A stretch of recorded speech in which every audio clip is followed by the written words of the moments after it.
Hey, man.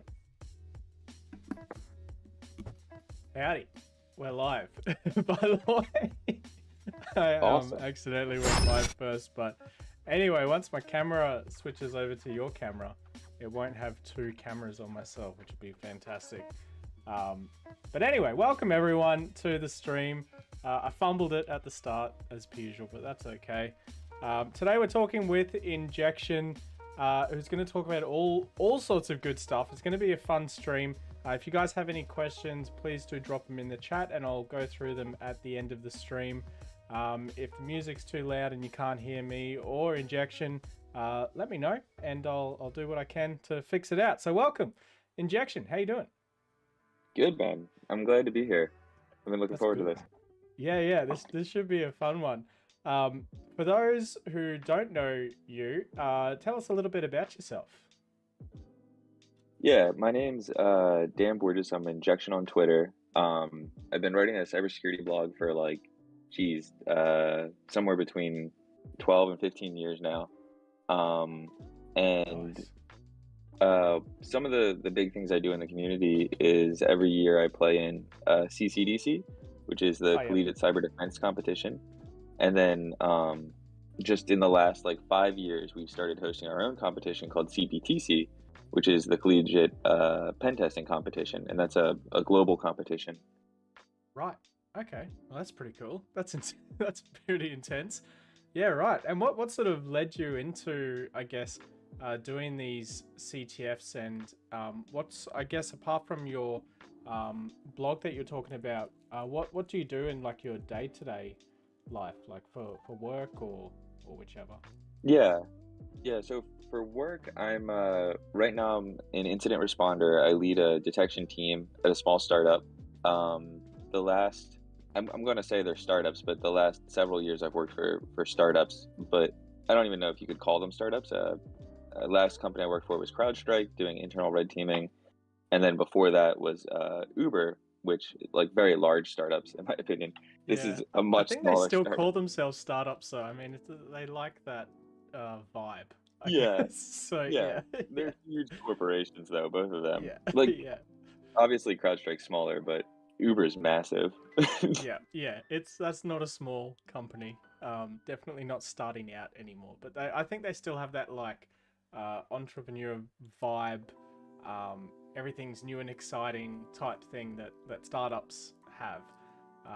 Correct me if I'm wrong. I've never worked at Uber, so I'm not too sure. But no, yeah, you're right. I assume so.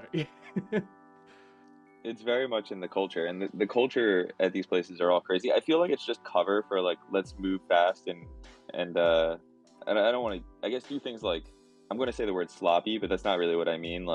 Just fast and almost cut corners to get the job done today and then go back and fix it later. That's not even that strange for large enterprises, to be honest. They do that as well. Just the sprints are a little bit less insane, I would say. But less crazy deadlines, but still it makes for an interesting work environment, no doubt.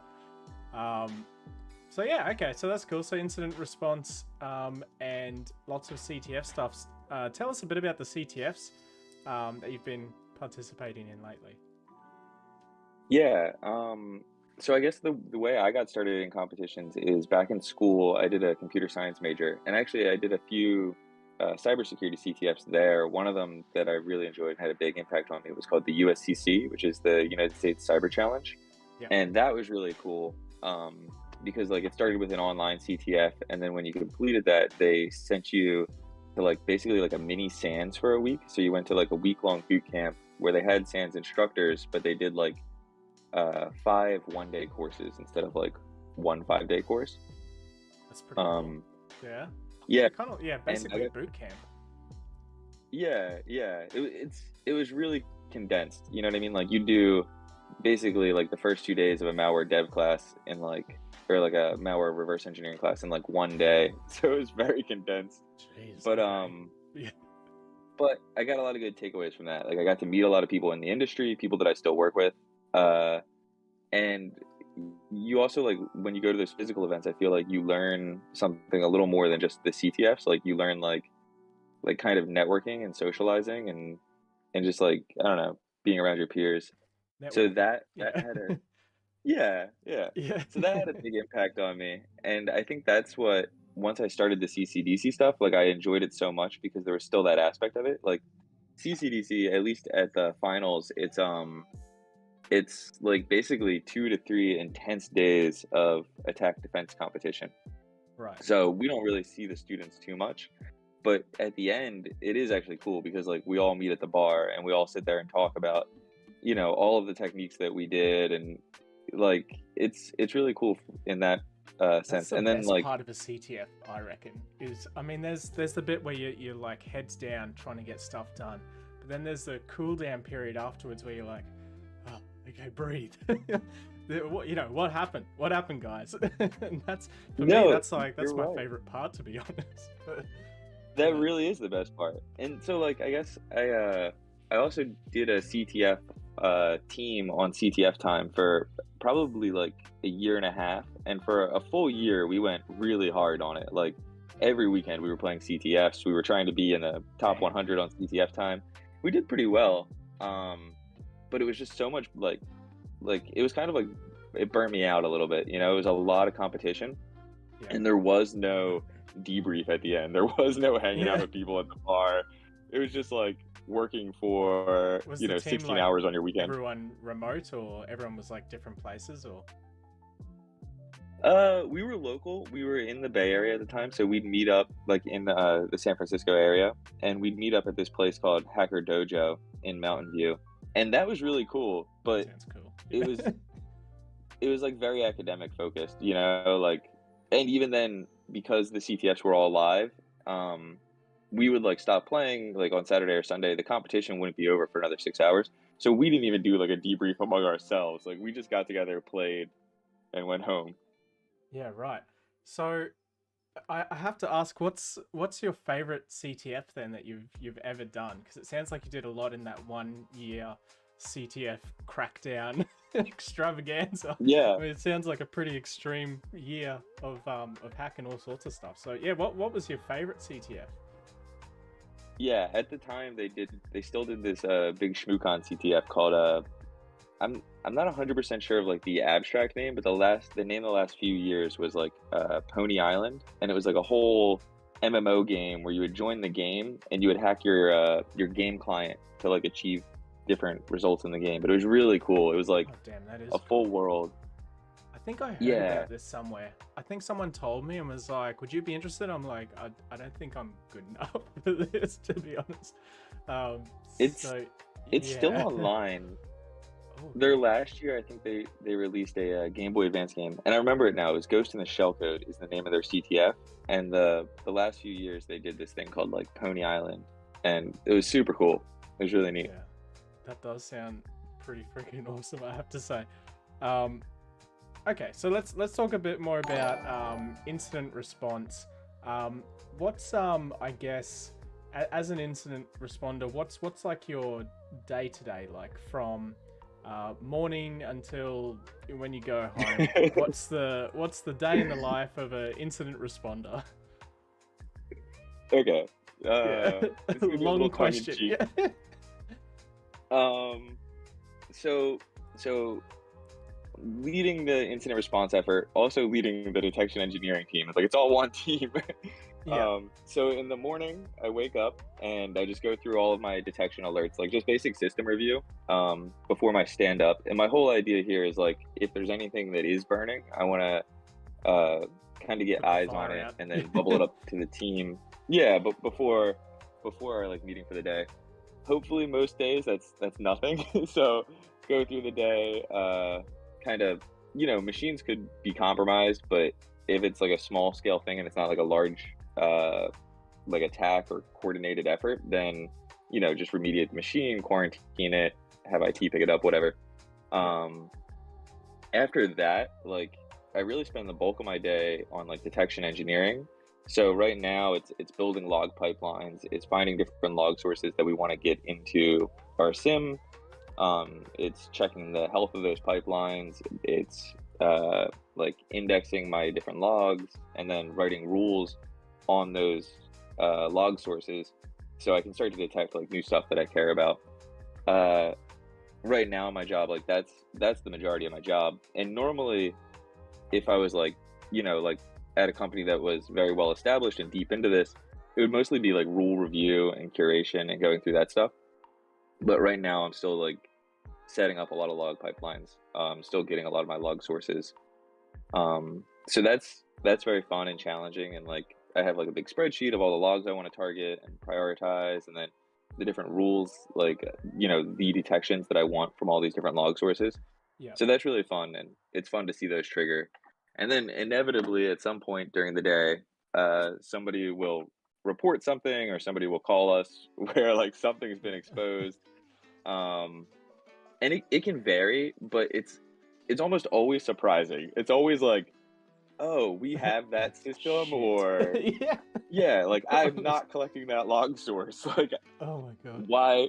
why did this strange thing, like, it's always like some one-off weird thing. No, don't get me wrong, like there's definitely like coordinated campaigns and things we've seen over time, and we've like ranked these things as like either priorities or lower threats, Yeah. depending on like their impact or what they're after. So there is stuff that I'm like very familiar with when it resurfaces, and we've had like long-term operations and engagements around that. And I have some really good stories about that actually. I can't talk about the stuff I'm doing now, but at Uber in the past, I built this like huge email IDS system in Lambda functions, all in AWS. It was really cool, like took apart all these emails. And at some point, because we were doing all this like large scale phishing detection, we started hearing of these phishing campaigns that were targeting the drivers of Uber. And it would basically be these people, and they would contact the drivers. They would first request a ride, they'd get the ride matched up with the driver, and then they would instantly call the driver and say, hey, we're from Uber Official, and you've won some kind of raffle or something, and we need you to go to this website and log in. Yeah, totally bogus. So they'd go to the website and be like uberbonus.com, and they'd log in, and it'd be phishing, and they'd steal their credentials, and then they'd log into the driver's account and cash them out right away and take all their money. Wow, that's Yeah, actually yeah, pretty smart. As far as a yeah. phishing campaign goes, that's not a bad one. That's pretty cool. I'm It terrible, worked, man. but cool. Yeah. It Jesus. it Okay. absolutely worked. These guys made tons of Incredible. money. And it's interesting too, because when you're doing like corporate cybersecurity, obviously your job is to protect the customers, but your real job is to protect the company, right? So like Yeah. this kind of phishing campaign gets deprioritized, like because it's the drivers being defrauded. It's not like the corporation themselves. At first, the corporation didn't even want to like really cover the costs. They were like, oh, well, that's your fault. Like if somebody logs into your bank, right? But Yeah. they were logging into our app. So we pushed really hard internally to like reimburse these people, and then also like start tracking the losses of this campaign, because it was getting deprioritized, because people didn't see it as a big threat to like the business itself. Yeah. So we started tracking this campaign, and over the course of a few months, like we saw them go from like $0 to $40,000, like really quickly. Like Whoa. they stole a ton of money. Yeah. Jesus, they weren't messing about. yeah, so we put together this big report. We tried to get the FBI involved. The FBI is like $40,000. That's nothing, guys. Yeah, they're like, They didn't drop in want the anything to ocean, do get out of here. Yeah, Oh my it was god. kind of like really took the wind out of our sails, you know what I mean? But we kept tracking it, and it was really fun. Like every day, they'd stand up a new phishing site, and we'd report the phishing site, try and get it taken down. We implemented a filter in the chat system so that they could no longer text these sites to people, like through the app. We would block all URLs, and then we got really creative, and I released a book last year called Adversarial Tradecraft and Cybersecurity, and I actually talk about this exact technique in the book. And I wouldn't do this in normal operations. Like what I'm about to say is pretty crazy sounding. But when you have these long-term campaigns and you know somebody is like stealing some piece of data and you can't really like stop them other way, like every day, like we would block these sites and they'd come back. You kind of have to start to get inside their thought process and like attack the way they're designing their campaign. So what we realized they were doing is they would clone the Uber login page every day or the Uber homepage.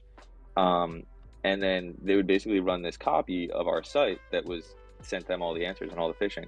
So what we did is we backdoored the JavaScript in the Uber login page, like the home page. And we said, if this JavaScript is getting loaded on something that isn't Uber.com, I also want you to send all of the credentials that log in there to this endpoint. So they'd clone our website. You hacked the hackers. Oh, it was so good, dude. It was so good. We no longer would block their sites. We'd let them clone our sites, and then the victims would get phished. And what they would do is they would collect all these credentials, and then at the end of the day, they would have people manually log in and like cash these people out. Meanwhile, we had everything fully automated. So the moment our people logged into this foreign page and got phished, we applied 2FA to their accounts and sent them a password reset email. So now, like, we were inside their like decision loop. Like, like we hacked the hackers.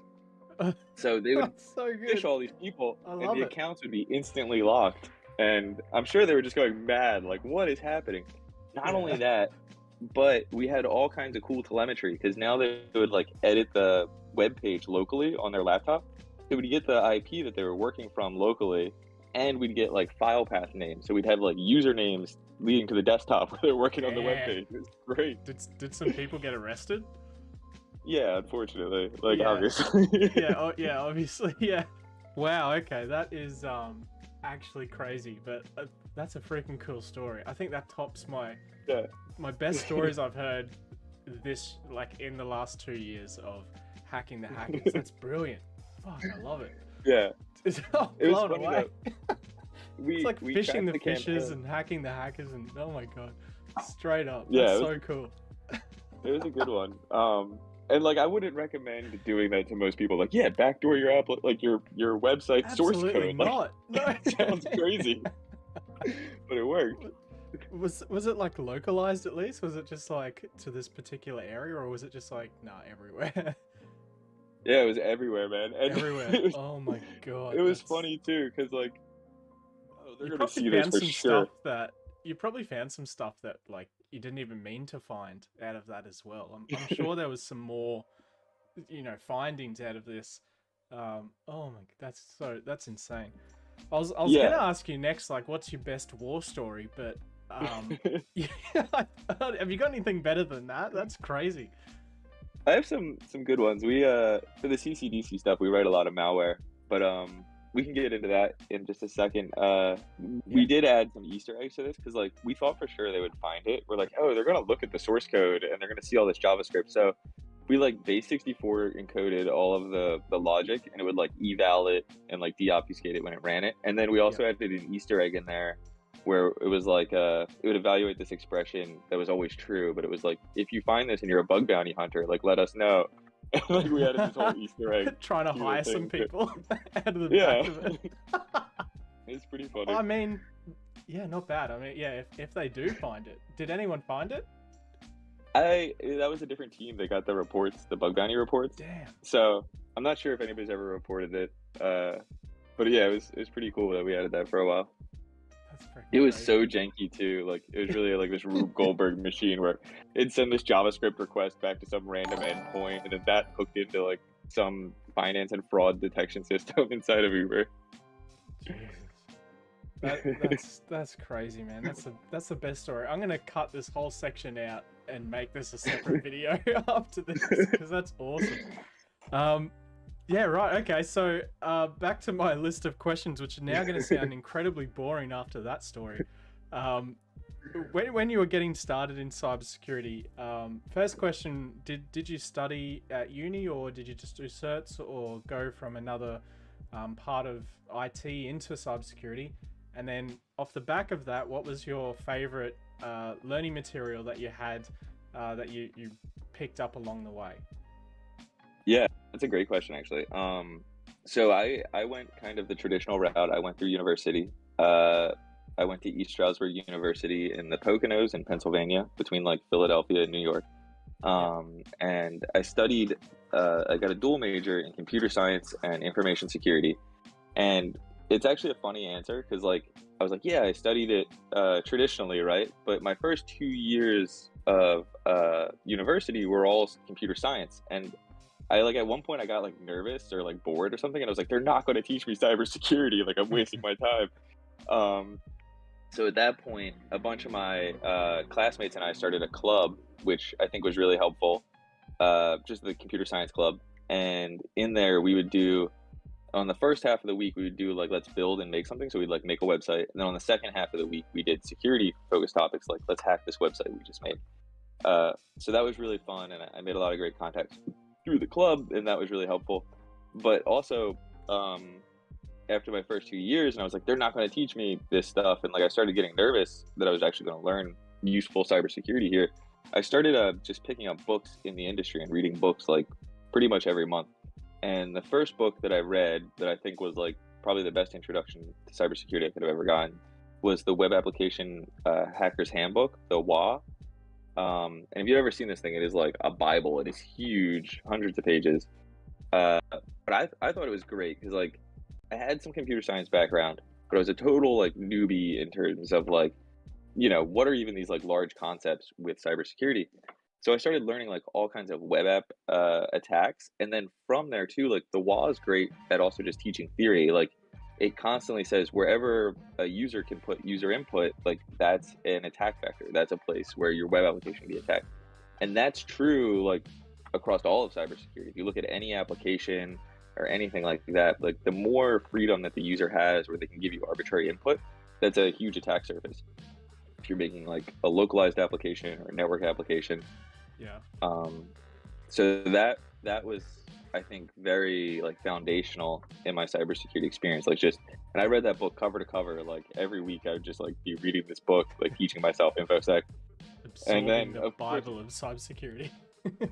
exactly, and then of course, like like every junior hacker, you get like this huge head about you, and you're like, yeah, I know hacking now. So like Yeah. then my third year, I go into these classes, and I was like, yeah, I'm going to test out. Like I don't need this crap. And my teacher was just like, this is insane. Like nobody's ever tested out. You're going to these classes. Oh man, I did the exact same thing with the OSCP. I'd just done like some other stuff, some other certs, and I was like, and been working in some stuff, and I was like, I could do this easy. Didn't study for it, just went straight into the exam, and I was like, what the hell am I doing? Like, what? I was like, I'm an idiot. I remember Dude, that like exam, a minute starting, and I was just like, I'm stupid. I'm an idiot. I can't that believe I exam didn't wrecks study. people. Oh fuck! I gave it a Yeah, good try. I didn't pass the first time, but I obviously, but I passed the second time round, so that was good. oh, that's awesome. But Yeah. yeah, the first time I was like, I'm absolutely retarded. I have no idea why I didn't study for this. Like, what's wrong with And me? Oh, that exam is exactly like that though. Like their whole motto is like try harder, and it's like you just come back to that material and you're like, what was I thinking the first time? Yeah, like yeah, I did the same thing. yeah. I think a lot of people, if from what I've heard anyway, actually don't do too well. Well, they don't quite get there on the first one. I absolutely flunked it on the first time. Yeah.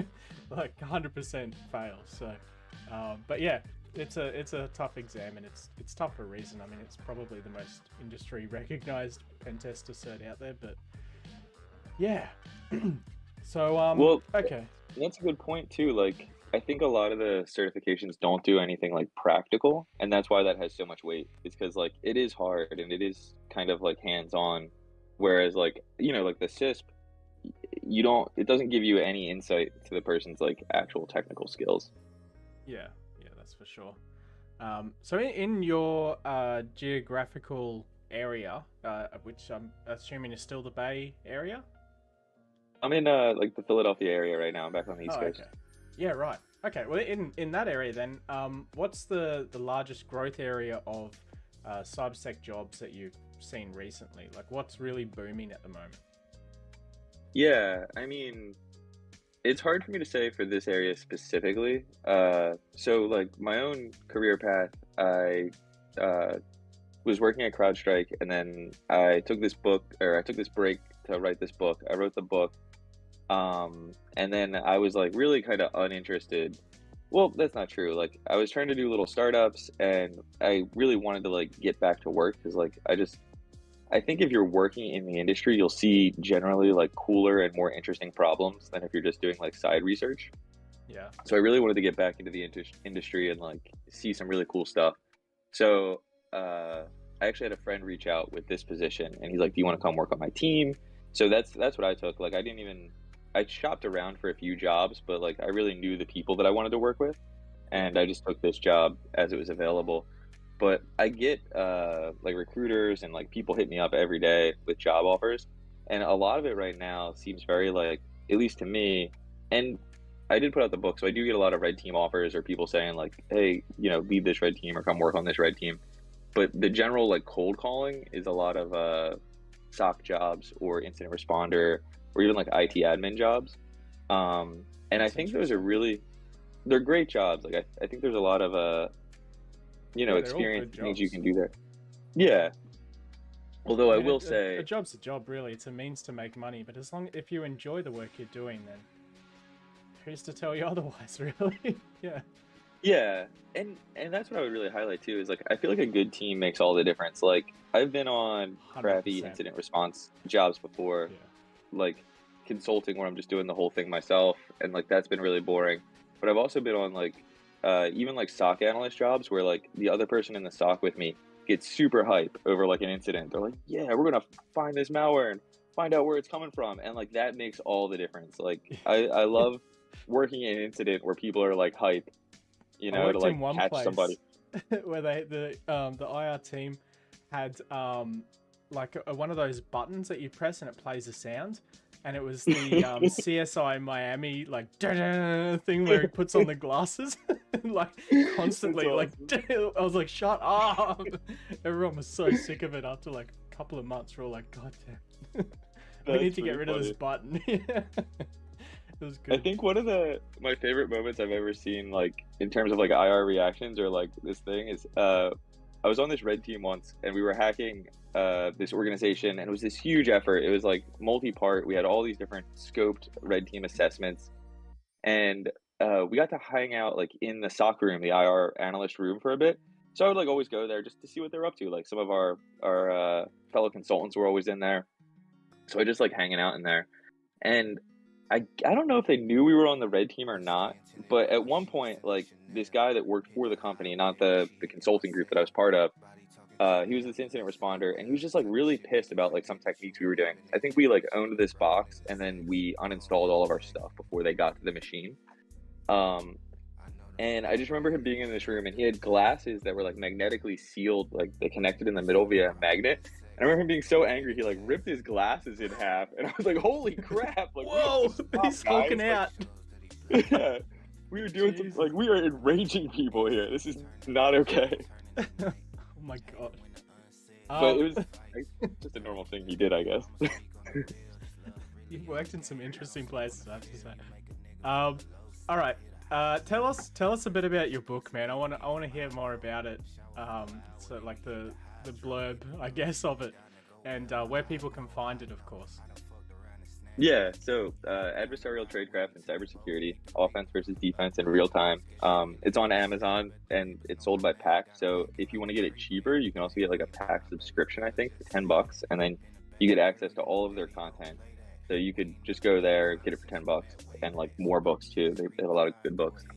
Um, so that's the little like where to get it. But the reason I wrote it, and there was a reason.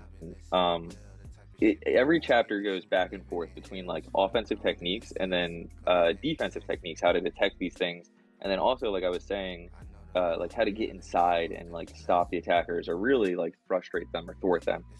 So I try to do that with all of the chapters, and I also take semi-novel approaches, things like we talked about, where you would like backdoor the JavaScript code, like pretty non-traditional stuff.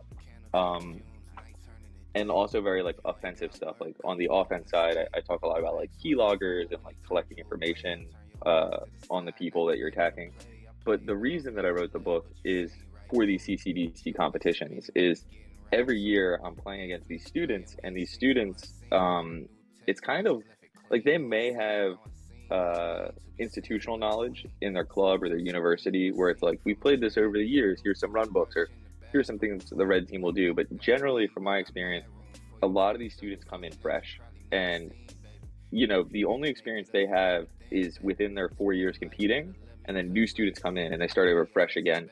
And I was like, I gotta give these students something. Like, we're putting out blog posts, we do these little videos on like lessons learned, but I gotta give them something more material where they can actually like learn from these events and not just come in and get their asses kicked like every year, Schooled. Yeah.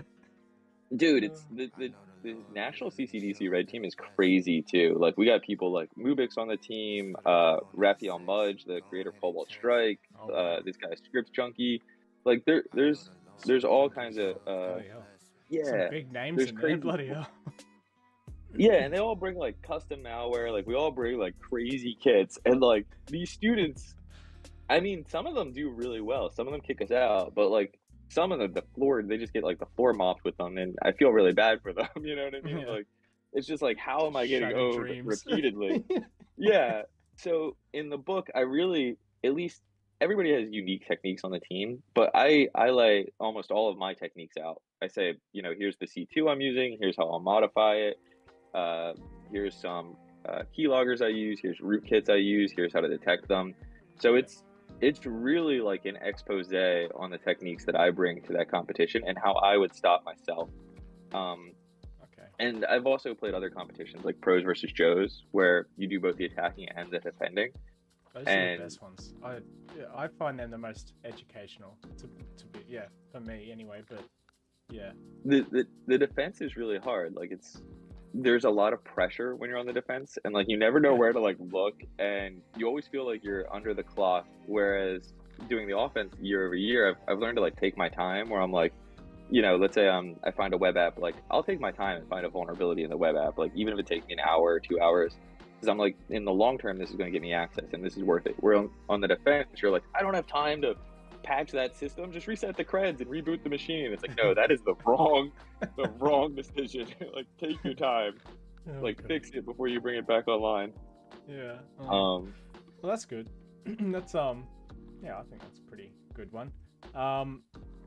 Onto like advice for people coming in. What one piece of advice would you give to anyone getting into cybersecurity? So if they're at uni or just thinking about it, they're in school maybe, and they're just thinking, oh, maybe cybersecurity is for me, maybe not. What advice would you give those people? Yeah, it can be really hard to break into the industry. I think like your first job's always hard to get, but after that, it's kind of like a windfall. Like, once you get a little experience in cybersecurity, you become a hot commodity, and people will keep hiring you. So I think if you're in that very initial bucket where you're like, hey, I've been learning the skills, I put 3 to 6 months of time in, and I can't land these jobs. Like, people say there's a job shortage, but where's my job kind of question. I would say find a community or find a team, find a group that you can study with, because you'll get motivation from those people as well. Like, you'll start to feed on each other, and then who knows, like maybe you guys will start a small project together, and that project will blow up, and that'll give you content to go talk about or market yourself on. So I'm a big fan of that. Like, find somebody you can vibe with and that you can do like little projects with, and definitely try and do hands-on projects, because like studying and just learning every week is great, but if you get the practical experience like deving something, you're going to hit all those corner cases. You're going to hit errors that you have to work through, and that's really what you'll encounter in your job. And any kind of like debugging skills or like just practical like working on tools with other people, that's all relevant, I think, to the working world. Yeah. And No, and you can talk about that stuff during an interview. Like I interview a lot of people too, and I ask them those questions all the time. Like, just tell me about a school project you worked on with somebody. You know what I mean? Like that's very relevant. Do you like look for that STAR methodology? So the situation, task, action, resolution, um, type thing of like a storyline type thing of their answer there, or is it just like free for all, like just say whatever you want type thing? Yeah, I actually hadn't heard of that. I've never heard of the STAR methodology before, but that's really cool. Yeah, it's Um, I know it's super common over here in recruitment, and I remember when I first started doing interviews for people trying to get into jobs. This recruiter, oh no, sorry, they were HR person. They're like, "Oh, read up on the STAR methodology because that's what we're really looking for the answer in, because it's easier for us to understand who, like the recruiter or the HR manager or whatever doesn't know anything about cybersecurity. So when they bring in a technical person to come in and ask the technical questions, they want them to have those and an answer in that sort of flow. So okay. that's just here anyway. But yeah, it's an interesting one. Have a look. STAR methodology. It's Yeah, pretty I'll good. definitely leverage that. Yeah, That was yeah, cool. Most of the time when I ask that question, I want to ask people technical questions, but like everybody knows such a wide array of different stuff. So what I'll do is I'll just find their interest, like their niche, and then I'll dig into that. And then what I'm really looking for is like, do they have like debug skills, or like, do they have like an analytical mind? Like, do they want to know why something's not working? And then what steps do they take to like take that apart and understand why it's not working? And yeah, that's really where I'm going for with those questions is like, you can tell me, you organized your prom homecoming or whatever, right? And like, I just want to yeah. hear about the problems, and I want to hear about like how you took them apart and fixed them. And you know, That's interesting. yeah, That's actually pretty. That's a good one. I mean, because then you get a feel about the person as well as their problem-solving skills, which is that's kind of cool. Um, yeah, for anyone in the chat at the moment, it's now question time. So if you guys have any questions that you would like for me to ask, go nuts. Throw them in the chat. I know there's only like 10 or 9 people watching this, so it's oh, that's probably cool though. because not a huge amount like the ones I do on the weekends, but still good nonetheless. So here we go. One question in from Ninja. What's the best way to learn relevant skills if security classes at school isn't an option? Yeah, so I just did Advent of Cyber, I think, on Try Hack Me, and I really Yep. like their platform. I think it's up in the air for some people, but like one of the things that I liked is just the ease of access to the labs, how they give you like the whole VMs in the web browser. That, and obviously uh what is that one website that's really big with all the trial machines where you can go in and hack the box? That's a I really hacked the popular one. box. Yep. It's kind of like the OSCP labs, but a lot of that hands-on experience, and that's those things are just like CTFs in my mind. Like they'll give you tons of experience, and the cool thing about those is they're on demand. You can just like do these challenges whenever. You Yep. get the subscription. You can read the write-ups. Like one thing that I'm kind of against is you definitely want to like bang your head against the wall for a little bit in terms of like struggling to figure out a challenge, but don't waste a whole day on something. Like you want that learning loop, which requires feedback. Like if there's something you don't understand, you got to read the write up, you got to like learn it or learn the pieces you're missing. Yeah. um That's it. I usually, just to add on to that as well, I usually focus on if you just want to learn the relevant skills, I would focus on um, networking. So like actual like computer networking, not networking with people networking. Um, some sort of systems administration type tasks. So learning how to build VMs or different cloud servers and different offerings that they have, how to run up an S3 bucket or anything like that. And the last one, probably something to do with cloud. I would look at as well, and maybe some Linux stuff. So you can learn some basic Linux commands of things like over the wire. Overthewire.org. It's a free website. It's basically a CTF where you connect up to an SSH session and you run the commands that it tells you to run, and that's basically it. You get the flag at the end. It's not quite as simple as that, but yeah, it gets harder and harder as it goes. But it teaches you all the basic stuff like cat ls. It starts basic and gets a bit more crazy down the line. But yeah, those are the things I would focus on first, is those fundamental knowledge parts, and just sort of go from there basically. Any other questions in the chat, drop them in, by the way, while we're talking. I'll echo that really quick. Over the Wire is phenomenal. Like, that's such a good series of challenges. And then even the three things you hit on, right? Like networking, basic Linux administration, and cloud. It's funny, like I'll teach a lot of people, like just like, me working directly with this other person for a few months and then try and get them a job. And one of the tasks that I always give these people, it's kind of like a Mr. Miyagi style. Like, I got all these chores that I got to do, and I'm going to have them help me around the house. You know what I mean? But they'll learn while they do it. So one of the big chores I always have people do is like set up my C2 infrastructure for me. Because like, I've done it. I should really just Terraform this stuff out at this point. But I'll get these people, the students, to learn. So yeah, exactly. So like, I'll have them just like set up C2 for me all over the place, and it hits on all those things, right? Like, they have to test it. They have to make sure the agents connect back. There's no networking problems. It's usually in the cloud.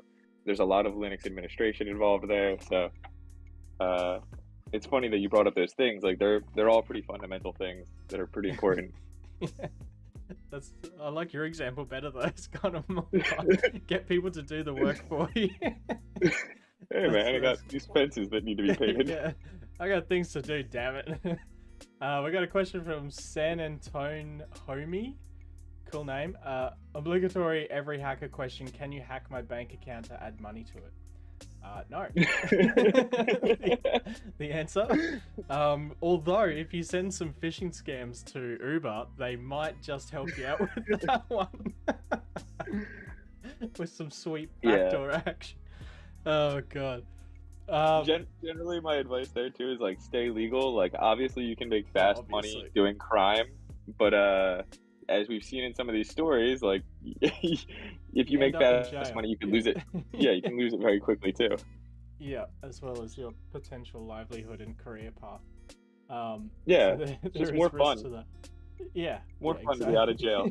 Yeah, absolutely. Right, there's no more question. Wait, no, one more just came in from TC. Question is, network admin or sysadmin before jumping into cyber? I was kind of both. So I did sysadmin, and then I went to doing network admin, and then network security engineer, and then cybersecurity kind of by accident, because that's what they needed. I don't have a better reason for you guys, but yeah, I mean, I'd either or. I would out of the two, maybe network admin, but yeah, I mean, it's much of a muchness in a lot of jobs as well, in like smaller companies. The network admin and sysadmin is like, it's just one job, so you kind of do both anyway. Yeah, I don't know. Yeah, do you want to add anything to that one, or? I just think you're spot on. I think both are really powerful, and you'd be surprised how many skills they give you in cybersecurity. Like, and I would say almost, at least in terms of like pen testers and cybersecurity stuff, like network admin's almost a little rare. Like, I knew this guy, Gene, at Western Regional CCDC, and we'd always have these like Cisco devices, and he'd have like crazy like tickle script backdoors he could run on these network devices. And I've never really seen anybody else with that skill. Like, I know people are out there with those skill sets, like, but there's a lot of cool network attacks in cybersecurity. Routers are a great place to do operations. So, yeah, I think both of those are like, I think system admin is obviously a little more directly, like, you're going to be on a lot of Linux systems or Windows systems, and being able to like mass administer those is important. But I think both have a ton of relevant skills. Absolutely, I agree. Someone's asked, what was a book recommended by you before? Was it the Web Application Hacker's Handbook? I believe it was, right? Yes. Yeah, it was. Yeah. And also, yeah, what's your book called again? I'll type it out into the chat.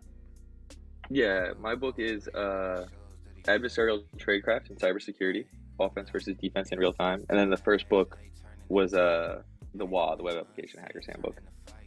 Sweet. Okay, I'll And send a WA, link I to think, that. is for any kind of any skill level. Like I said, that was the first book I read. But my book, Adversarial Tradecraft, it's more for like people that have started and like middle level people that are trying to like pick up new techniques. I think my book would be a little overwhelming for somebody just getting into the field. Yeah, I agree.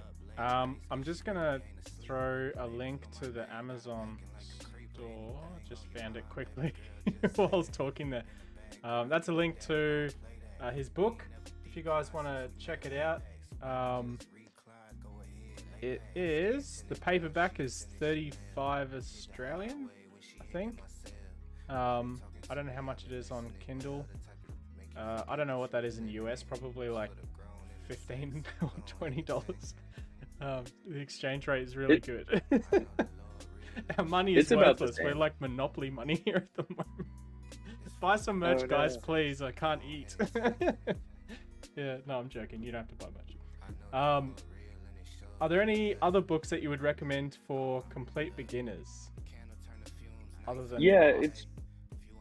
I read a lot of cybersecurity books, and one of the series that I've really enjoyed over the last few years is these books by this guy Spark Flow, like how to hack like a porn star, how to hack like a ghost. They're called. Um, they're funny names, but generally they're great books. Like they each one is set like a story. Like you're breaking into this company from like let's say their retail stores all the way into the corporation. And he starts with like these easy stories, and they're all focused like from a black hat perspective. Like he's doing all this stuff illegally, like through Tor, which is kind of funny. But he also goes very much into the technical details. So it's like really cool hacks all the way through the book, and then like he takes you like soup to nuts. Like you walk into this retail store, and then at the end you own the domain controller and everything on the network. Yeah, right. That's And he's awesome. got a whole series of these, like all kinds of little adventures. Yeah, each one's less than 100 pages. You can read it in a week. You know what I mean? They're not hard, and they're great books. Like they have cool skills in them. Sounds like cool stories as well, actually, which is I think half the battle with um, these sort of books is keeping people engaged. Um, so that's awesome. That's a good recommendation. If you guys have Yeah, any other questions, drop them in the chat. Otherwise, I'm turning off the stream. It's gonna end here. So last chance for questions. Um, I don't think there's going to be any more questions because it looks like a few people have dropped out. There must have been like a YouTube ad play or something. So people have just clicked off. But yeah, that's okay. Anyway, thanks for coming on, man. It's been a pleasure chatting with you. And I'm yeah. definitely going to be taking that snippet and making a separate video out of that. Um, Oh, just cool. because that was a great story, so I really like that one. I'm definitely going to share that around later, but yeah, thanks for coming on. It's been a pleasure, and no doubt I'll talk with you again soon. Awesome. Yeah, thanks for having me. I really had a lot of fun. No worries, man. I'll catch you later. See you, man.